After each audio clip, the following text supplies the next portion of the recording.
بسم اللہ الرحمن الرحیم نحمد و نصلی علی رسول الکریم اما بعد بسم اللہ الرحمن الرحیم۔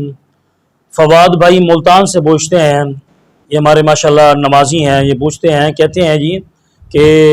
جو پرندے ہم نے پرندے پالے ہوئے ہیں گھر کی چھت پر، اب وہ دوسرے پرندے آ کر ان کے ساتھ بیٹھ جاتے ہیں اور اسی طرح بعض دفعہ ہم ان کو پکڑ لیتے ہیں، آیا کہ ان کو پکڑنے کے بعد اب ان کے مالک ہیں کہ نہیں ہیں، یعنی ہم نے چھت پر پرندے رکھے ہوئے ہیں، اب دوسرے پرندے آ کر اسی قسم کے پرندے آ کر مثال کے طور پر کبوتر ہیں تو دوسرے لوگوں کے کبوتر آ کر وہاں بیٹھ جاتے ہیں،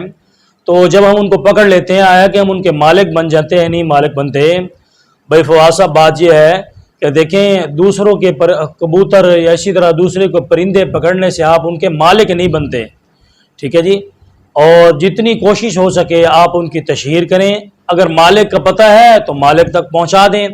اگر مالک کا پتہ نہیں ہے تو پھر آپ کو چاہیے آپ ان کی تشہیر کریں، آپ کسی نہ کسی طریقے سے اس کو مالک تک پہنچانے کی کوشش کریں،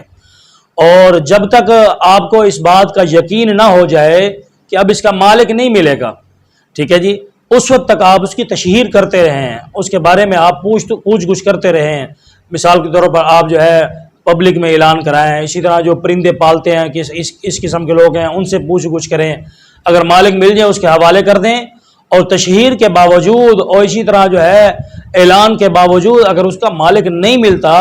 تو پھر ایسا پرندہ اس کو جو ہے نا پھر آپ جو ہے کسی کو صدقہ بھی کر سکتے ہیں اور اس کی قیمت بھی صدقہ کر سکتے ہیں، اور اگر لیکن یہ یاد رکھیں اگر بعد میں اگر اس کا مالک آ جاتا ہے تو پھر آپ اس کو وہ قیمت اس کو ادا کرنی پڑے گی، اور اسی طرح یا تو پرندہ اس کو آپ کو دینا پڑے گا۔